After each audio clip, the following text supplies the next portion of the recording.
lo que vamos viendo de Melanie Klein, María. Recording is on. Es más de lo que mencionaba ayer, de que no han hecho como más trabajo en cuanto a sus teorías. Por ejemplo, que se adaptara el libro podría ser una teoría más funcional, ¿no? Sí, los postkleinianos, ¿no? Son los que han como trabajado más sobre todo esta cuestión del vínculo y la importancia en los primeros años. No hay como una reformulación así de esto de las edades, ¿no? Creo que está pendiente, creo que hay cosas que se pueden retomar, insisto, de Klein, que no están mal planteadas, que el tema, lo que decíamos es eso, que pronto es como muy, muy rápido, ¿no? Lo que ella está planteando, que probablemente sí es el periodo más largo, si lo tomas un poco más Freud, incluso si regresas un poco a Freud respecto a los periodos, cuadra más. Buen día, Carlita, David y no sé quién más, Luis. Pues bueno, vamos a continuar con Klein. Esperemos que nos dé tiempo de terminar esta cuestión. Y bueno, vamos a pasar a la siguiente posición, a la posición depresiva. Un poco este esquemita lo que plantea es precisamente cómo se transita de la posición esquizoparanoide, que predomina en los primeros 3 a 6 meses de vida, a la posición depresiva, que se supone que a partir de los 6 debe ser la que predomina. Y bueno, Klein dice que para que se dé esa posición, ese cambio de posición, deben haber ciertas características, ¿no? Que tienen que ver con el entorno, sobre todo, ¿no? Que es ahí como la parte interesante de Klein. Adelante, Mariana, alzaste la mano. Sí, es que quería volver a preguntarle sobre lo de este impulso de canibalismo que explicaba Klein porque se me hizo un poco raro y como que no me cuadra. Y también se iba a grabar esta clase. Ya está grabando. Y respecto a esto del impulso canibalista, recordemos que Klein está en el modelo pulsional freudiano, donde se nace con una parte del tánatos, ¿no? Del impulso de muerte, de la pulsión de muerte más bien, que está ahí como siendo parte fundamental de los procesos psíquicos del ello, ¿no? Entonces, en ese enfoque, la pulsión de muerte, la carga de autoagresión, se transfiere al objeto malo, en este caso el pecho. Como consecuencia, se percibe al pecho como amenazante, como que quiere o busca aniquilar, en este caso al yo, y como consecuencia, como respuesta defensiva, en ese sentido, después de proyectar la agresión hacia el objeto, este yo se defiende mordiendo, queriendo destruir a ese objeto malo, devorándolo. Esa es la idea, la interpretación que Klein le da a esta situación que es bastante común de que los infantes muerdan el pecho, ¿no? Es una bastante rebuscada, ¿no? La interpretación, si me preguntan a mí, pero bueno, muy en consonancia con el esquema pulsional del que ella está partiendo. No es congruente con el esquema que ella está planteando de base para explicar las conductas del infante durante los primeros 6 meses de vida, ¿no? Entonces, no sé si por ahí se entiende este impulso canibalístico, medio. Sí, es que se me hizo un poco raro porque tal vez si lo hubiera adaptado a los rangos que estableció Freud, podría encajar más con la etapa oral, no sé. Sí, o sea, si lo vemos... Un más adecuado. Exacto, si tú lo ves como ya en la etapa oral, tiene más sentido que en los primeros 6 meses. Y adelante, Luis.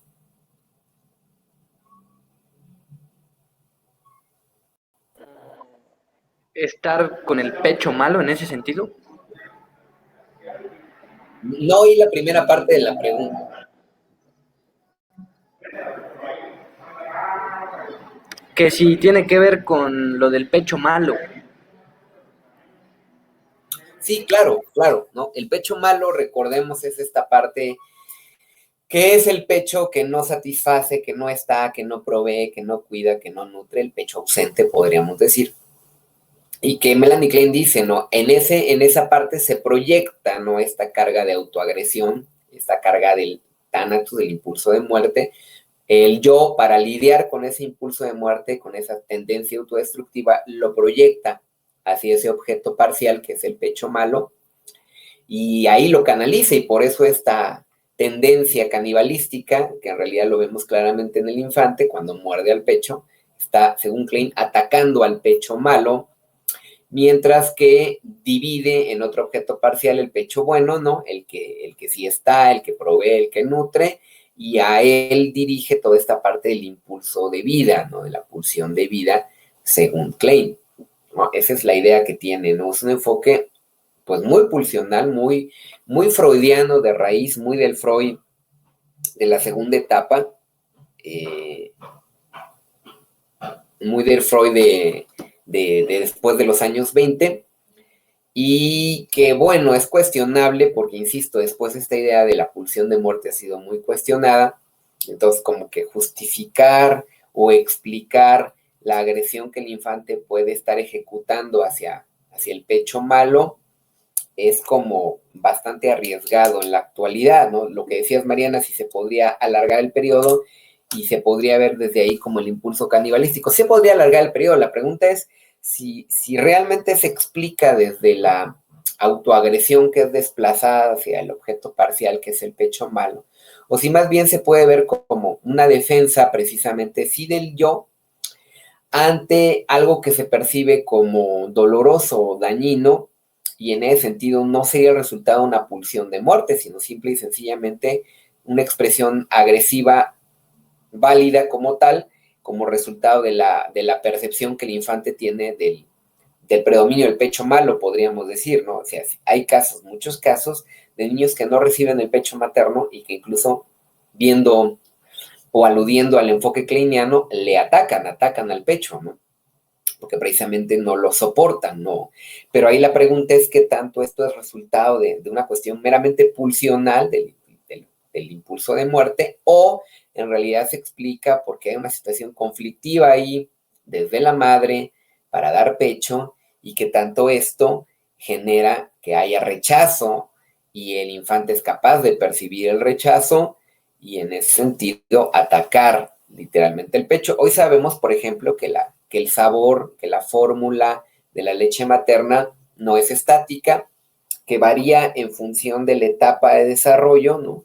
Que se adecúan, los niveles de nutrientes se adecúan a la edad del infante durante los primeros 2 años de vida, y que por eso debe ser como la lactancia materna, la alimentación que debe predominar, que cumple al 100% los requisitos nutrimentales del infante durante estos 2 primeros años, y que sin embargo la pregunta es cómo es que un infante puede rechazar esto, ¿no?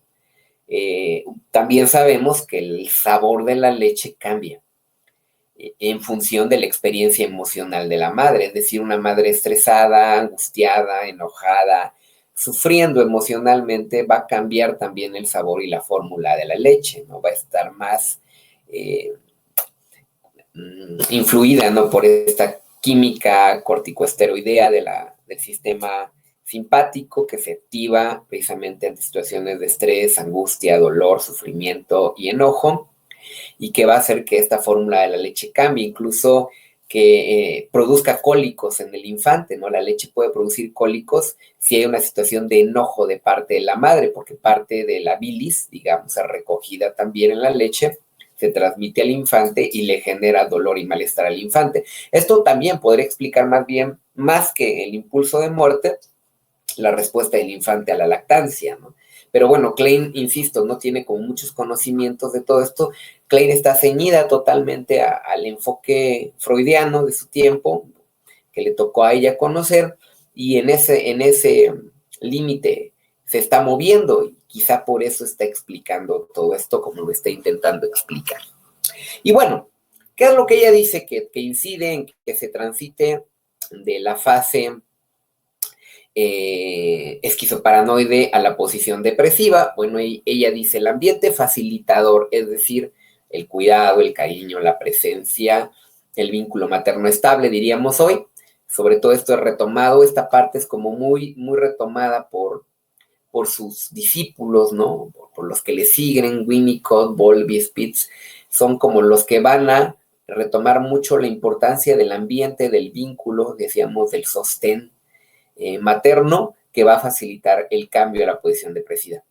Dice, el instinto de vida promueve la cohesión, es decir, recordemos que en un primer momento Klein habla de la desintegración, ¿no? De cómo la psique del yo primitivo parcializa los objetos porque separa lo bueno y lo malo, pero conforme la experiencia gratificante, esto aumenta la pulsión de vida en el infante y facilita la cohesión, la integración. Y esto da precisamente pie a esto que dice la incorporación de un objeto que permita la integración, comienzo de elaboración del objeto total. El objeto total es esta visión que integra el lado bueno y el lado malo, ¿no? Que es como ya no ver el pecho, sino ver a la figura materna, ver a la persona y como persona reconocer que tiene un aspecto positivo, nutricio, cuidador, y un aspecto negativo, frustrante, ¿no? Muchas veces de ausencia, ¿no?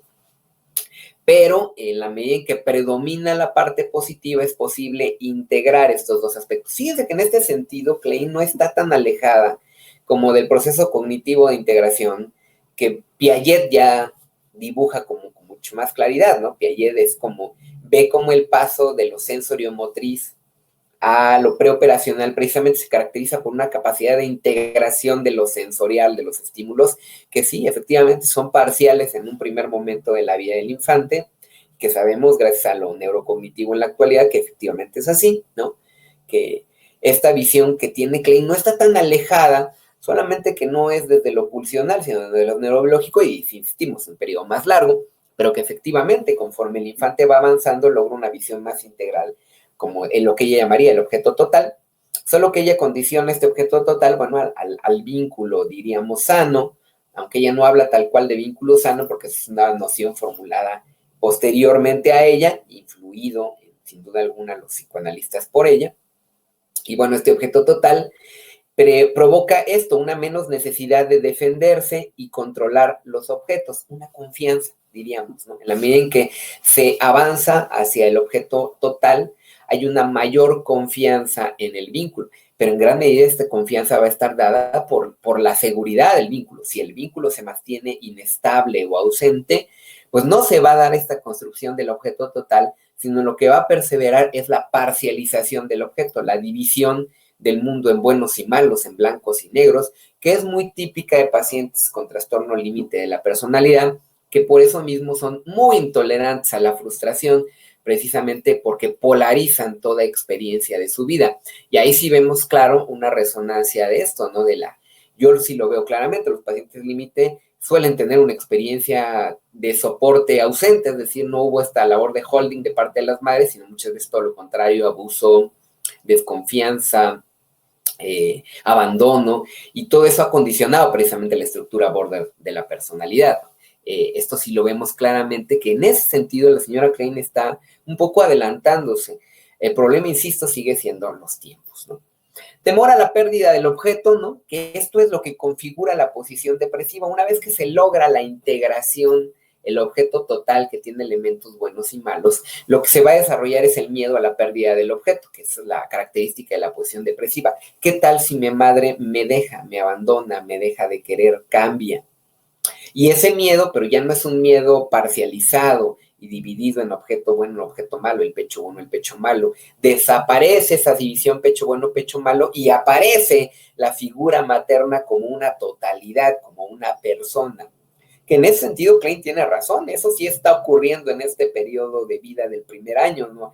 El infante está empezando a integrar sus percepciones para lograr percibir a la madre como una persona, como tal, ¿no? Pero en gran medida la madre va a contribuir a que esa percepción se dé bien con la labor de soporte y cuidado. En ese sentido está bien planteado lo kleiniano, ¿no?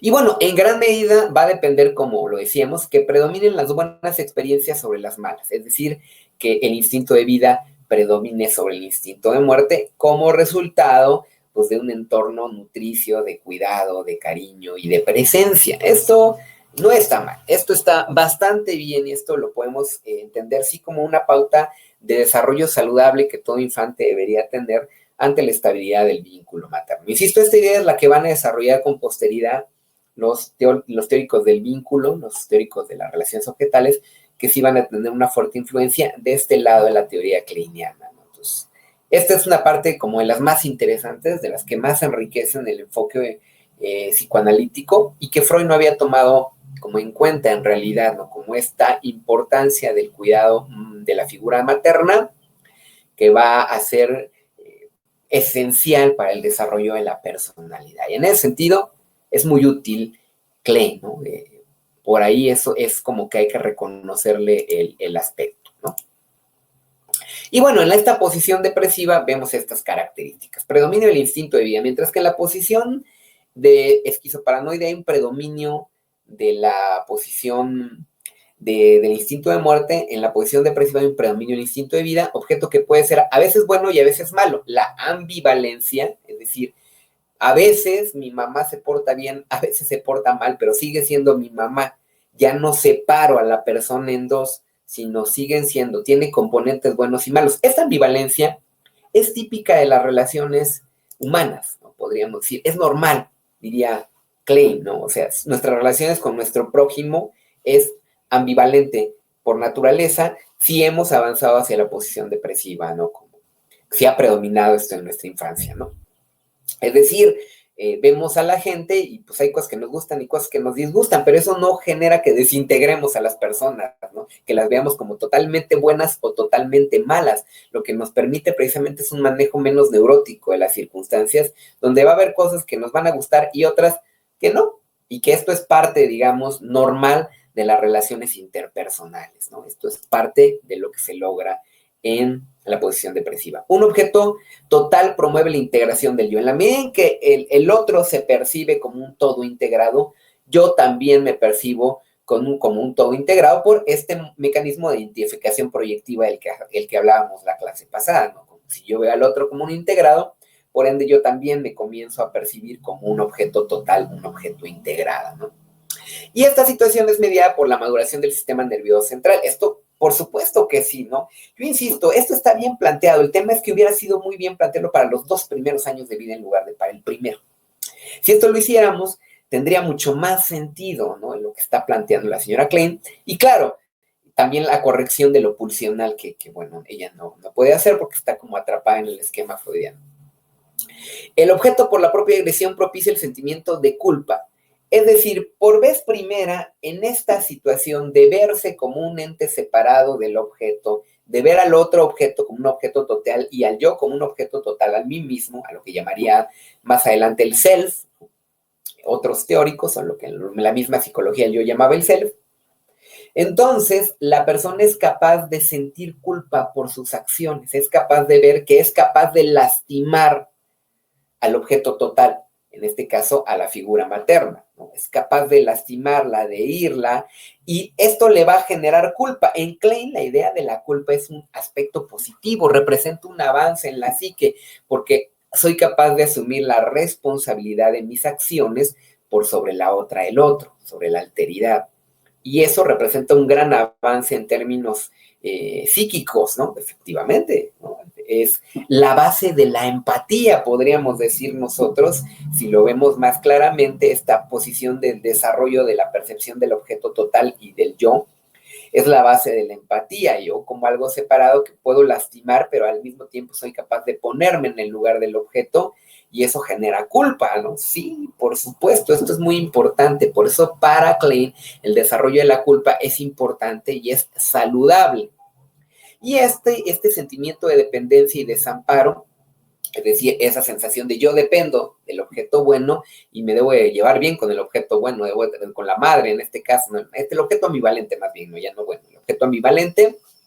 Y entonces este objeto total pues me puede dejar, se puede enojar, me puede dejar de querer, y eso genera toda esta situación de desamparo, va generando estas emociones que son la culpa, el duelo, la nostalgia y la pérdida, ¿no? Que es básicamente la sensación que da cuando se pierde el amor del objeto total, ¿no? Cuando se pierde, cuando el individuo asume que ha hecho algo malo y entra en esta posición depresiva. Por eso Klein le llama la posición depresiva a esta etapa del desarrollo. No sé si esto se entiende, chicos.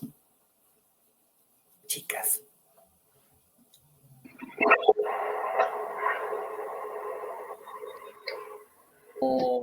que la culpa hace consciente a la persona.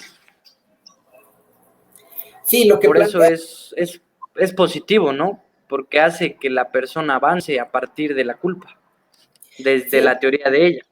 Sí, desde la teoría de ella la culpa es como un logro, podríamos decir cognitivo nosotros, ¿no? Para entenderlo, porque es eso que te dice, la persona está desarrollando el darse cuenta de que sus acciones pueden dañar al otro, pueden lastimar al otro. Y que al hacerlo, darme cuenta que lastimo, que hiero, genera culpa. Y en ese sentido es positivo, ¿no? Porque está significando varias cosas. La primera, la separación del yo y del otro, ¿no? El otro existe independientemente de mí. Pero además hay una relación de codependencia en esta ecuación, ¿no? Sí, el otro me provee, me da, me cuida, me quiere, me ama.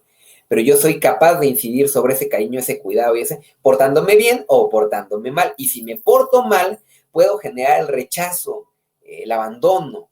Y con todo el desamparo del que soy consciente, pues esto se hace muy intolerable. Y esto genera culpa, ¿no? El riesgo de perder el objeto total, que es la figura materna, ¿no? En ese sentido es que lo está planteando Klein. Por eso está planteando que la culpa en esta etapa específica es positiva. Está bien, no es parte de esa posición. Claro, no significa que toda la vida experimentemos esa culpa.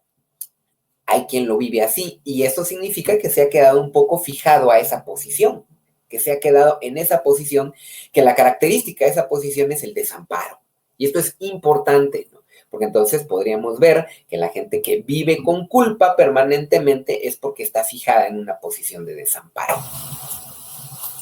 Que esta es la implicación, ¿no?, psicodinámica de Klein. Digo, insisto, los modelos psicodinámicos no es que estén mal, no es que estén todos perdidos, sino que creo que lo que ha faltado es una labor de rescate, pero es un trabajo como muy largo, como ir leyendo, entendiendo a todos estos autores, ir diciendo de pronto estas cosas se pueden retomar. Quien ha estado haciendo la chamba un poco han sido los cognitivo-conductuales de tercera generación, que sí retoman teoría del vínculo, que sí retoman ciertos elementos, todavía se pueden ir retomando más, pero que en los otros enfoques todavía están como muy peleados, ¿no? Todavía hay mucho este pleito de egos, de escuelas, ¿no? Es que yo soy de esto, yo soy del otro, yo soy lacaniano, yo soy kleiniano, yo soy de psicología del yo soy relacional, yo soy humanista, yo soy gestalt, yo soy lo que sea. Y creo que eso limita muchísimo la posibilidad de ir retomando estos autores y lo bueno que han construido. O sea, sí criticar, sí decir, estas cosas son insostenibles o estas cosas no sirven por muy interesantes que puedan ser, que se lo vamos a ver con Lacan, que hay cosas que son muy interesantes, pues como tema filosófico está muy padre. Pero ya para la clínica hay cosas de Lacan que tú dices, pues vaya usted a saber, señor, de qué está hablando, y tampoco interesa mucho para el ámbito de la clínica, pero hay cosas de Lacan incluso que se podrían rescatar para la clínica si se tuviera la suficiente, pues yo diría la suficiente humildad, esa es la palabra, para que ellos dijeran, pues no todo, es que, ¿saben cuál es el problema? Que de pronto se casa la gente con su corriente, ¿no? La gente dice, no, es que Klein, no, es que Lacan, no, es que Freud, no, es que quien sea, ¿no? Y entonces no se puede criticar, resulta que no, o agarras todo el paquete o no agarras nada. Y la verdad es que en la ciencia no es así. En la ciencia vamos agarrando cosas que sirven y dices, bueno, esto sí sirve, lo vemos, buscamos que lo probamos, y hay cosas que no, y bueno, las desechamos, ¿no? Y así es como va avanzando el conocimiento. Pero por eso la crítica dentro de las ciencias neopositivas hacia el psicoanálisis sigue siendo su enfoque pseudocientífico, porque no se dan a esa tarea de limpiar y decir, bueno, estos constructos sirven, son útiles, y estos otros ya no. Y con la pena, y sí le reconocemos la deuda, Freud, Klein, Lacan, y todos los que hay, pero pues ya, ¿no? Ya fue esto, ¿no? O sea, ya hay que irlo como adecuando. No hay tal labor de adecuación, ¿no? La gente sigue aferrando a reproducir y a querer llegar al sentido exacto de lo que el autor dijo en su tiempo y decir, es que ese sentido exacto es el que hay que seguir rescatando. Creo que esa es la limitante esencial que sigue teniendo el psicoanálisis, una cuestión de egos y de dogmas que de pronto se quedan ahí, que es como muy difícil romper esa inercia que hay en el psicoanálisis, que más bien un poco hay que salirse del psicoanálisis y verlo desde fuera, y es como se puede ver con mucha claridad estos elementos que, insisto, es lo que luego está haciendo la escuela cognitivo-conductual, Y entonces es bien útil, ¿no? Porque de pronto encuentras cosas que dices, pues sí, claro que esta idea del holding, que toda esta idea del vínculo y de la importancia de la relación con la figura materna, esto de la separación del objeto bueno o malo, sí puede ser usado, sí puede ser, nos puede ayudar a la comprensión de los procesos disfuncionales cognitivos, ¿no? Lo que ellos llaman la neurosis, ¿no? Sí puede ayudar a entender por qué el individuo se queda entrampado en esquemas cognitivos disfuncionales, distorsionados, de dónde viene, cómo se originó, son constructos útiles, pero que hay que limpiarlos, no hay que decirlo así como que cuando excavas algo y le quitas toda la tierra y vas diciendo, mira, esto con claridad nos puede servir. En ese sentido, es un poco lo que yo estoy tratando de hacer en esta materia, ¿no? En enfoques psicoanémicos, que veamos que hay cosas bien rescatables de las diferentes teorías y que hay otras que dicen uno, bueno, pues hay que agarrarlas con pinzas y decir, pues, ok, era tu punto de vista, pero la verdad es que no hay soporte, no hay sustento para lo que estabas diciendo en ese tiempo, ¿no? Entonces, por ese lado vamos viendo, ¿no? Bueno, continuemos para que nos dé tiempo de terminar. Entonces, esta posición depresiva, dice Klein cosas bien interesantes, que digo, son las cosas que ya nos sirven a nosotros. Dice, si predominan las experiencias de gratificación, de hecho, bueno, se hacen patentes también las tendencias a la integración que están presentes, según Klein, desde el comienzo de la vida, ¿no? O sea, se va a desarrollar la posibilidad de integrar la experiencia vital, unificada y total, en función de que predomine lo gratificante. ¿Y qué es lo gratificante? La presencia estable y continuada, lo que llamamos el vínculo sano, el vínculo seguro. Eso es lo que va a posibilitar, digamos, que la gente sea más sana. Y en ese sentido, está muy bien lo que está planteando Klein. O sea, lo que está diciendo Klein es hoy totalmente aceptado. Ya o sea, no es como, ay, no importa lo que la mamá haga, sí importa, o la figura materna, ya no hablemos de mamás, hablemos de figuras. La figura materna, lo que haga la figura materna, sin importar ya la identidad exogenérica, pero también es un tema que vamos a empezar a tratar y que con Lacan se vuelve muy importante. Cuando hablamos de figuras maternas, paternas, figuras parentales, debemos de superar la idea que tenemos de que figura materna es mamá, mujer biológica, o que la figura paterna es papá, varón biológico. No, son figuras, son los símbolos, y que puede ser cualquier persona que esté ahí cuidando al infante. O sea, la figura materna es quien lo está cuidando. No importa si es hombre, mujer, trans, agenérico, bigenérico, como se identifique, no importa. Esa es la figura materna, quien cuidó, quien cumplió la función del holding, del sostén. Figura paterna, bueno, eso es más problemático. No lo vamos a adelantar ahorita porque Klein no toca ese punto. Klein, pues de alguna forma es mujer y es muy evidente que en su tiempo la función de cuidado estaba asignada de manera natural a las mujeres y entonces, pues, se asume, ¿no?, que era mujer. Pero con Lacan esta cosa empieza a cuestionar si eso es lo que tiene interesante de Lacan, lo vamos a ver. Por eso son cosas que sí pueden rescatarse de él, a pesar de que hay muchas cosas que digas, bueno, eso lo dejamos ahí entre comillas, pero esa parte es interesante, ¿no? Y en la actualidad, la posibilidad es que tu figura de sostén, holding, sea un hombre, por supuesto, que tu figura materna sea un hombre. Pasa, ocurre. Y es interesante ver, bueno, ¿y esto qué implicaciones va a tener? Ya lo iremos viendo. Ahorita todavía vamos entrándole a esa parte, pero Klein es una de las primeras en fijar la importancia de la figura materna de estos primeros momentos de la vida, dice el primer año. Podríamos decir, como dice Mariana, puede ser la etapa oral, los primeros dos, entonces ya no sería el primer año, sino los primeros dos. De hecho, por ahí René Spitz escribe este famoso texto, El primer año de la vida del niño, donde de alguna forma avanza todas estas ideas kleinianas y se centra en la importancia del vínculo y de la labor de soporte de la madre como elemento esencial de la construcción de la integración del yo. Un yo integrado es un yo más sano, un yo menos neurótico, un yo que de adulto va a ser capaz de lidiar mejor con las exigencias del ello y de la realidad, por supuesto, ¿no? Entonces, por eso es tan importante esta parte. Esas tendencias a la integración, concomitantemente con la maduración psicofisiológica de las capacidades perceptivas y cognitivas del yo, preparan el camino a la síntesis e integración de los objetos parciales, ¿no? Klein, ahí está, a pesar de desconocer muchos elementos biológicos, está tratando, ¿no?, de decir, bueno, sí, la parte de maduración neurocognitiva va a la par de la posición de la maduración psíquica que está permitiendo esta integración. El reconocimiento de la madre como objeto total, independiente de sí, a consecuencia del predominio de la integración, implica aceptar que ella es un individuo con una vida propia y que tiene relaciones con otras personas que no son el bebé. Fíjense, esto que está diciendo Klein es importantísimo, ¿no?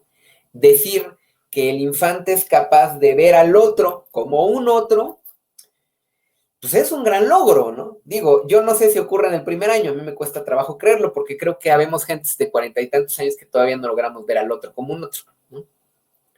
Pero es interesante porque ella está planteando que en ese proceso inicial está la base que va a permitir llegar a esta parte de ver al otro como un otro. Y ver al otro como un otro significa no me perteneces, no tienes que hacer mis caprichos, no tienes que vivir como yo diga, no estás ahí para satisfacer mis necesidades. Y es la oración gestal de yo soy yo y tú eres tú. Bueno, para llegar a eso es porque se pasó por una buena infancia que permitió lograr esta integración. El tema es que pareciera que entonces la gran mayoría hemos pasado por una infancia nefasta, porque evidentemente no hemos logrado esa labor de integración. Es más, incluso la pauta del amor romántico, el enamoramiento como lo tenemos construido en nuestra sociedad, es totalmente lo opuesto a esta integración de la que nos plantea Klein.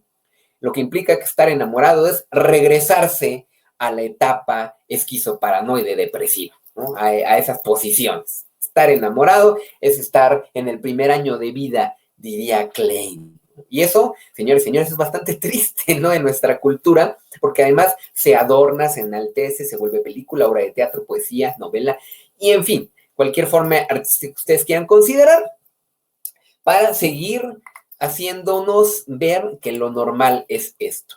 Cuando Klein dice, no, lo normal es ver al otro como un otro, y si lo ves como un otro, ni te pertenece, ni dependes de él, ni tiene que depender de ti, ni tiene que haber este tipo de juegos que jugamos en las relaciones amorosas románticas que vivimos, pues donde lo que se genera todo este tipo de codependencias neuróticas que nos causan muchísimo sufrimiento. Esta es la importancia de Klein, señoras y señores. Esto es lo importante. Con toda la crítica que ya le hemos hecho, hay que reconocerle el lado positivo. El lado positivo es que sí es una teoría que aporta muchos elementos de comprensión a el surgimiento de la neurosis, ¿no? Y bueno, avanzando en la posición depresiva para que nos dé tiempo. Este reconocimiento implica la percepción de que el mismo objeto es a la vez la fuente de lo bueno, la gratificación, y de lo malo, la frustración, la privación. En lugar de esperar que la gente sea perfecta, es lo que nos está diciendo Klein, la persona integrada dice, pues va a tener cosas buenas y cosas malas. ¿Quiénes todos? Todas. Y así es, ¿no? No pasa nada. Los seres humanos no son blancos ni negros en el sentido metafórico del término, sino son un agregado de estas dos partes. Regresando a Jung, es integrar la sombra y la persona, ¿no? Que según Jung además es la meta del proceso terapéutico. Fíjense que no es poca cosa lo que está diciendo Klein. Jung dice, la meta del proceso terapéutico es lograr la integración de la sombra y la persona. Bueno, Klein lo que está diciendo es que hay gente que va a poder llegar integrada al adulto. ¿Cuándo? Si tuvo una infancia en la que predominó lo gratificante. Traducción, en la que tuvo una figura vincular estable, una figura materna estable que estuvo ahí, que le cuidó, que le procuró, que le dio las dosis exactas de amor, cuidado y límites, lo cual es muy difícil, pero que sería posible si hubiera esa capacidad. El problema es que mucha gente es figura materna y no tiene la capacidad, y entonces lo que hace son unas partidas de idem, de figura materna, que la gente vamos arrastrando pues hasta la etapa adulta, donde nos seguimos mostrando como bastantes esquizoparanoides depresivos, bien desintegrados, y bueno, viviendo entre la furia asesina y la culpa, ¿no? Que serían como los estados neuróticos por excelencia que vemos en las relaciones interpersonales. Entonces, no está mal planteado lo que dice Klein, es bien interesante y tiene repercusiones bien actuales, ¿no? Concomitantemente, o sea, concomitante significa al mismo tiempo, el yo del bebé se transforma en un yo total, o sea, lo que decíamos, ¿no? Como ve, como un yo total a la otra, al otro, a la figura materna, su propio yo realiza este proceso de proyección, identificación, va de regreso, y este yo total que incluye sus aspectos buenos y malos, es decir, la persona, al ver que el otro está integrado, tiene cosas buenas y malas, yo también me integro, persona y sombra, yo también tengo cosas buenas y malas, y está bien tener bueno y malo, ¿Por qué? El otro lo tiene, yo también, no pasa nada. No hay que desintegrarse. No tengo que pelearme con mis aspectos negativos. Los puedo integrar. Fíjense que esta visión es lo que lleva o apunta hacia lo que llamaríamos ahora la salud mental. Eso es lo que está planteando la señora Klein. No es poca cosa. Implica también en el bebé percibirse a sí mismo como individuo único, separado de la madre, la pauta de independencia. Es en gran medida la relación saludable con la figura materna. Esta es la fuente de sensaciones de desamparo y celos, tanto como del temor a perder el amor de la madre. Sí, en un primer momento, la constatación de que somos separados, pues va a generar celos, miedos, desamparo, pues sí, pero en la medida en que el otro objeto total, la figura materna, sigue estando presente, esta parte va a ir disminuyendo. Y la persona se va a ir viviendo como, pues sí, soy un otro, pero aún así me quieren, me cuidan, me protegen, están. La vida es buena, el mundo es bueno, ¿no?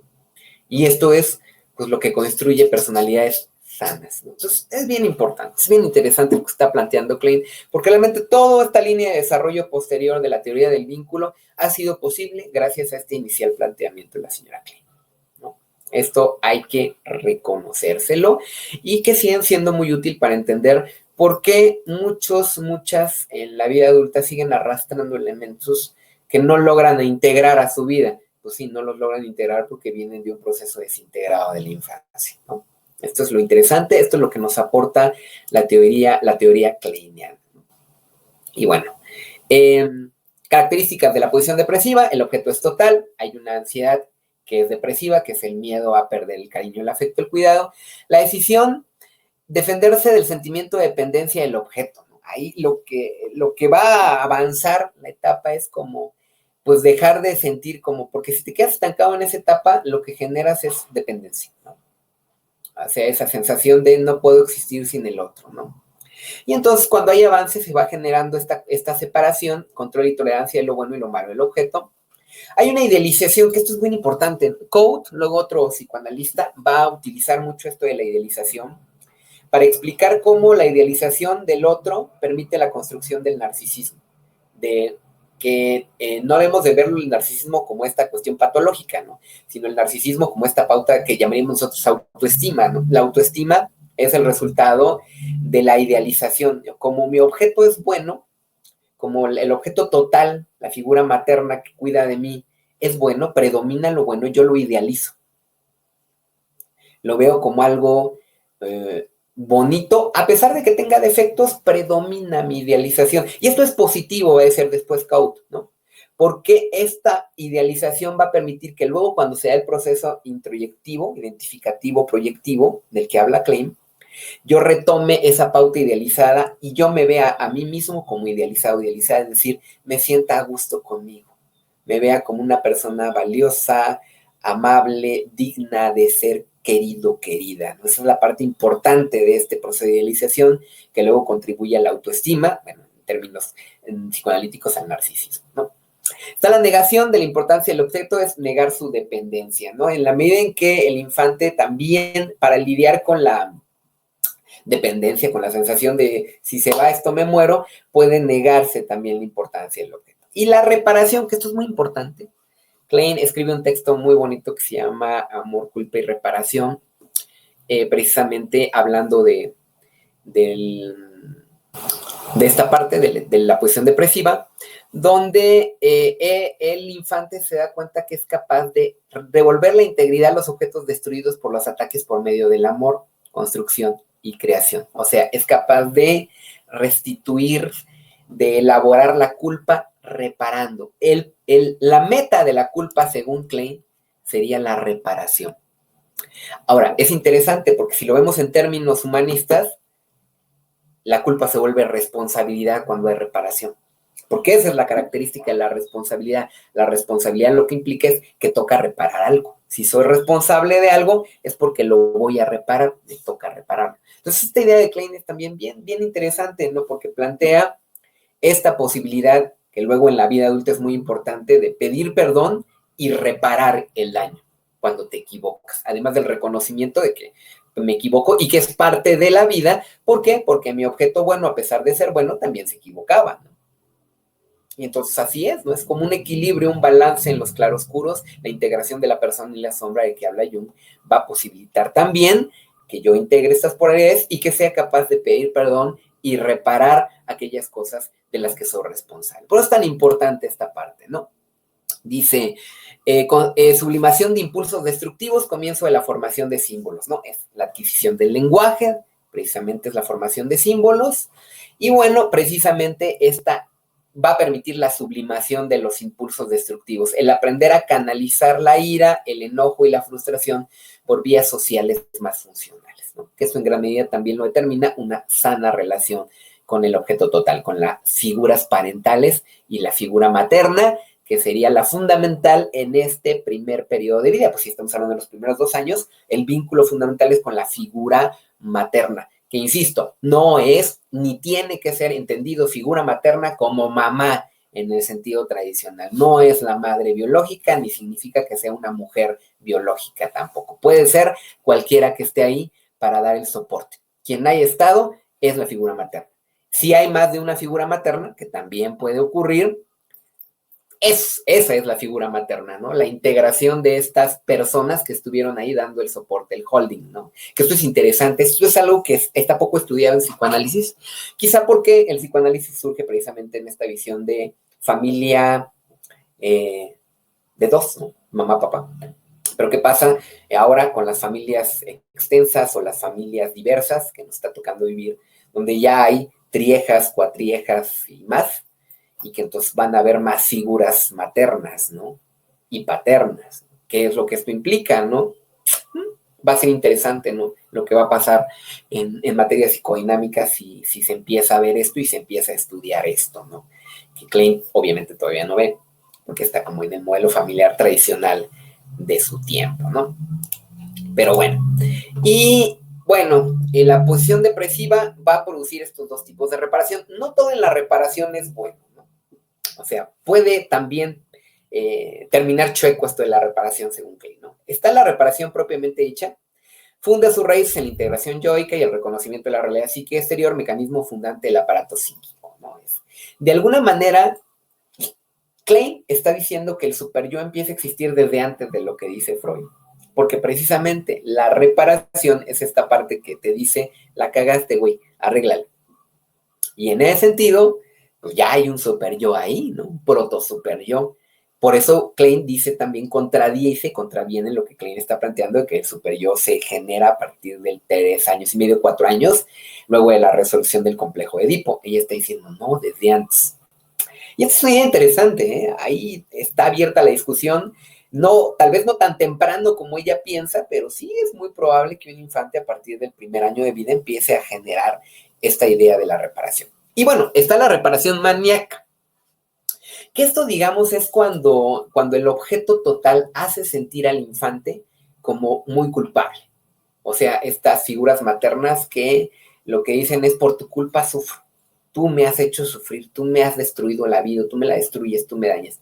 Y que lo que puede generar en ese sentido en el infante, en el yo, es la reparación maníaca. ¿Cuál es esta? Su finalidad es evitar que aparezcan sentimientos de culpa y pérdida. Todo culpa y pérdida es visto como algo terrible. Entonces, la persona genera autoexigencia, ¿no? Se vuelve neuróticamente autoexigencia porque pues, no me debo equivocar. No puedo equivocarme, ¿no? Porque es terrible, yo por mi culpa, por mi grande culpa, como dicen los católicos. Sí, esto es un poco lo que pasa en la reparación maníaca. Y entonces no soy capaz de tolerar y me siento excesivamente culpable por cosas aunque no me toquen. Este es el resultado de que el objeto total, la figura materna, me hizo culpable, me hizo sentir culpable en exceso. Y entonces yo siento que soy culpable y tengo que estar reparando permanentemente todo esto, ¿no? Entonces es muy interesante el planteamiento. Y bueno, según Klein, la elaboración de la posición positiva va a permitir que la infante pase hacia el desarrollo del complejo del Edipo, ¿no?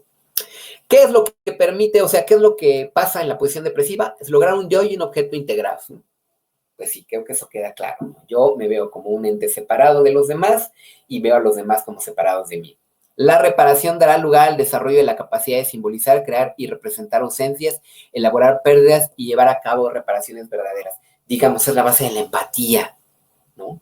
La culpa, la empatía, la reparación van ahí sincrónicamente montadas en lo que Klein está planteando. Son conceptos que ella no usa, que lo estamos usando nosotros para entender, para significarlo de una manera actual, lo que ella está planteando y para que nos sea más claro, pero sí, realmente es la base de la empatía.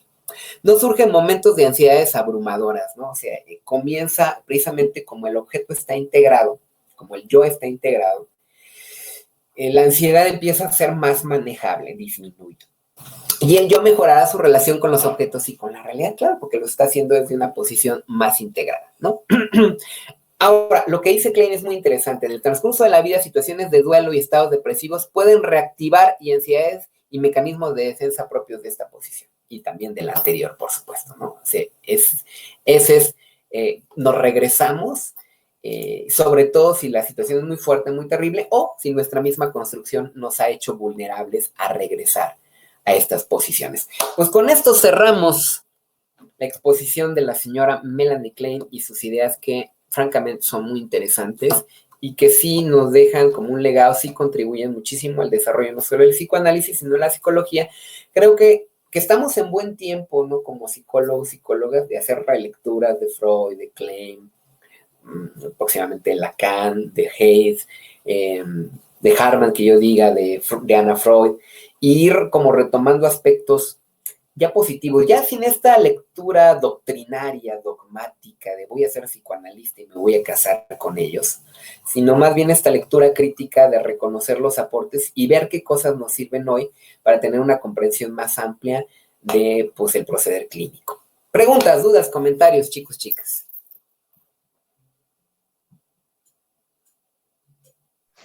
No sé, todo les pega, pero a mí me pega muy, muy de lleno esta teoría. O sea, inclusive en terapia estoy trabajando con mi yo malvado, entonces es con esto de la sombra. Y cuando se toca el tema de confianza, que ha sido como que muy recurrente en mí, la falta de confianza, pero al ver esta teoría, pues encuentro toda una explicación, ¿no? Que no sé qué tan bueno, qué tan malo sería, como que yo encuentre una forma de que sí las relaciones parentales que yo tuve fueron las que ocasionaron casi toda esa disociación dentro de mi personalidad. Entonces sí me pega, sí me hace muy interesante. Y también, como usted mencionaba, del fenómeno del amor romántico, que también se me hace muy fácil asociar la teoría a casi todo el comportamiento relacional que tenemos ahorita como humanidad, en donde toleramos muy poca la frustración de ver que la otra persona no es perfecta, que las podemos idealizar y pueden ser nuestras novias, nuestros amigos, nuestras parejas, mientras que cumplan un ideal, pero al romper tantito el esquema de ese ideal, o sea, la pasamos al otro extremo y decimos, no, o sea, por autoestima, por valor, por lo que tú quieras, que las mil formas que justifiquemos de las que hemos aprendido sin entender realmente lo que decimos, nos lleva a decir, no, pues voy a buscar otra persona porque esta relación no es sana, este amigo no es sano, o esta persona ya no me quiere, me siento agredido, me siento abandonado porque tiene otro amigo a ese grado, o porque una vez no me escuchó, o algo. Pero creo que explica muy bien el fenómeno social, si lo queremos ver como psicología social también, lo que está pasando en la actualidad. Y no sé si este fenómeno se ha venido repitiendo generación tras generación. Yo creo que lo que vemos es que la generación actual, bueno, las generaciones actuales son hijos, hijas de figuras maternas inconstantes, ¿no? Inestables, muy inestables, que esta inestabilidad es gran explicada por el factor social, ¿no? Por aspectos económicos, estructurales, de moda, de construcción de la propia feminidad y el maternazgo, ¿no? Que están variando, y que esto ha redundado en un aumento, ¿no? De la inestabilidad de las figuras maternas, ¿no? Y creo que eso explica la primacía de lo romántico. O sea, creo que la relación de pareja se ha vuelto el refugio neurótico de estas carencias afectivas sufridas en la primera infancia y que socialmente ha sido, pues, la solución que se nos da, ¿no? Tu pareja debe ser aquel que llena, que te colma, que cubre el deseo, ¿no? Va a cubrir tus deseos y tus faltas precisamente, y de no hacerlo, entonces no es el amor verdadero, ¿no? El amor verdadero es esto que va a cubrir toda esta carencia. Y lejos de verlo así, en una perspectiva crítica, pues es como entender que precisamente el cambio social ha generado estas figuras inestables y que más bien tendríamos que buscar construir una sociedad donde se permitiera que esta pauta de cuidado, de figura materna fuera funcional, le diera esta certidumbre, esta certeza y esta seguridad que el infante requiere, para que no tuviera que andar buscando luego en la vida adulta reparar estas cuestiones con relaciones neuróticas, ¿no? Que todas van a ser neuróticas precisamente porque jamás se va a poder restituir esta carencia, pues porque tu figura de pareja no es tu figura materna, no puedes hacerlas coincidir, ya no puedes regresar a ese momento, y eso va a hacer que te quedes perpetuamente atrapado en un ciclo muy autodestructivo de búsqueda permanente de este ideal de amor que desde base está mal sustentado, de raíz está mal planteado, precisamente porque el error es eso, no esperar que tu pareja llene un vacío que no se generó ahí, sino que se generó en la infancia y que por ende de adulto nada ni nadie te lo puede llenar y resarcir. Incluso el proceso terapéutico siempre va a haber como pues algo que va a quedar ahí pendiente, ese vacío de lo que no se te dio, que aunque lo puedes ir sanando, puedes ir trabajando, pues sí, eso va a hacer que seamos seres condenados permanentemente a una cierta cuota de neurosis, como pensaba Freud, no por la represión sexual requerida, sino más bien por estas heridas que quedaron incrustadas desde las infancias más tempranas, ¿no? O sea, en ese sentido, yo creo que es muy rescatable lo que Klein plantea, muy interesante para entender lo que está pasando, y el fenómeno de cada vez yo veo como que la gente le deposita más y más peso a la figura del amor romántico, de las relaciones de pareja, y creo que es el resultado de esas carencias, ¿no? Con las que está creciendo el mundo, con las que está creciendo esta generación de figuras parentales satelitales, ausentes, inconstantes, inestables, que al fin y al cabo lo que van a generar es pues siempre vínculos inseguros, ¿no? Pues bueno, pues con esto cerramos a la señora Klein, que es como muy interesante, ¿no? Leerla y entenderla. Pues ahí, por ahí están las obras completas en la biblioteca, también para que se interese más de leer a la señora Klein. Y bueno, la bibliografía que por ahí está también para revisarla, ¿no? Y pues vamos a pasar después a comenzar a revisar a Lacan, que bueno, es difícil, es difícil, es difícil. Sí, la verdad sí lo es, ¿no? Hay quien dice, por ahí he visto varias conferencias que alguien dice, no, no es difícil Lacan. Yo, claro que sí lo es, ¿no? Porque, pues para leer a Lacan hay que tener nociones de lingüística, de Saussure, de Fraternidad de Saussure, hay que tener nociones de antropología de Lévi-Strauss y hay que tener nociones de filosofía hegeliana, ¿no? Para poder medio entender lo que está diciendo el señor Lacan, aparte de pues, todo su planteamiento psicoanalítico freudiano, que él dice que él es un regresar a Freud, un reconectar con Freud. Vamos a ir viendo ahí que no es tan sencillo como él lo plantea, ¿no? Pero deja cosas interesantes todavía, aunque deja cosas que son ya como muy filosóficas. Hay cosas que definitivamente de Lacan quedan más para el ámbito de la filosofía que para el ámbito de la clínica, aunque hay cosas interesantes para el ámbito de la clínica. Hay cosas interesantes que se pueden usar. Yo creo que sí de Lacan, no todo Lacan, ¿no? Hay cosas muy complicadas del mismo. Él mismo va cambiando su pensamiento a lo largo de los años. Y muchas veces lo que dijo antes luego lo contradice y luego resulta que siempre no. Al igual que Freud va adecuando sus esquemas, tiene ahí muchos esquemas. Hay una parte de Lacan que es muy incomprensible, muy oscura, ¿no? Toda esta parte donde él quiere utilizar figuras matemáticas, matemas, como él le llama, para explicarse, y que lo hace mucho más confuso. Su lenguaje, la verdad es que hay quien dice, es que Lacan escribe muy complicado. No, la verdad es que escribe mal. Esa es la triste realidad. No escribe bien el señor Lacan. Y un poco la crítica que le haríamos es la misma que le hace Schopenhauer a Hegel, ¿no? No se entiende una madre lo que dice, carnal, ¿no? Con palabras más románticas lo dice Schopenhauer, pero pocas palabras eso le dice, no se entiende nada de lo que es, ¿no? No digas que está diciendo cosas muy brillantes que no se entiende nada de lo que es, un galimatías sin sentido. Bueno, eso mismo podríamos decirle a Lacan en ese sentido, que termina siendo muy hegeliano, no por lo filosófico, sino por lo enredado al escribir. Pero ya lo iremos viendo un poco, ya ustedes lo irán conociendo, por ahí van a estar sus escritos.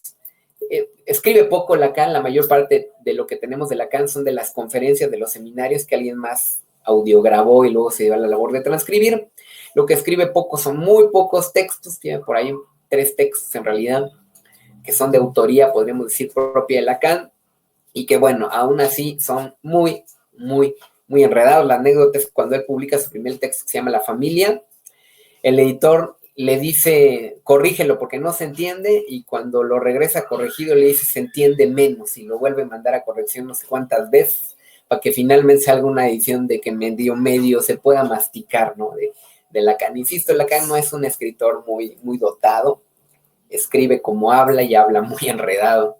Entonces, más bien hay que hacer como una traducción permanente de Lacan, y luego, aparte de las traducciones, como Lacan escribe en francés, luego las traducciones han sido malas, o hay cosas que son intraducibles, entonces hay que hacer traducción de la traducción de la traducción, y termina siendo muy difícil, pero vamos a tratar de hacer la proeza de medio entender lo que Lacan está planteando, y vamos a ver hasta dónde nos da como el tiempo, porque pues no le podemos dedicar todo el semestre a Lacan, ¿no? Y así terminaríamos. Vamos a tener como una idea muy general para que más o menos no nos apantallen cuando alguien les diga, no, es que Lacan acá y Lacan resuelve todo. Y pues la verdad es que no, pero es interesante su propuesta. Entonces, pues me despido de ustedes, chicos. Nos vemos el siguiente lunes. Les mando un abrazote y les deseo que se la pasen muy bien. Cuídense mucho. Gracias, profe, igualmente.